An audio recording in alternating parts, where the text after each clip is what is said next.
Izuku moved back towards his booth, passing by the rest of his class, still covered in a myriad of bruises, but stopped in front of the booth when he saw Kubo standing in front of it.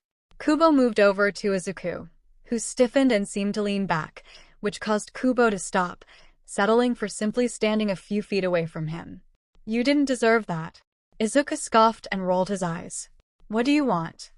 Kubo raised his eyebrow, but simply stated, "I wanted to make sure you were okay. You got beaten pretty bad." Izuku moved past Kubo. "It's nothing. I've survived worse." Kubo didn't speak for some time, so Izuku had assumed he had left. He began to work on the propulsion boots again, until he heard Kubo speak again. "You know, you could stand to be nicer to people who just want to help you." Izuku whirled around, face twisting with rage. "Oh yeah, because you really helped me back there, didn't you? In case you forget,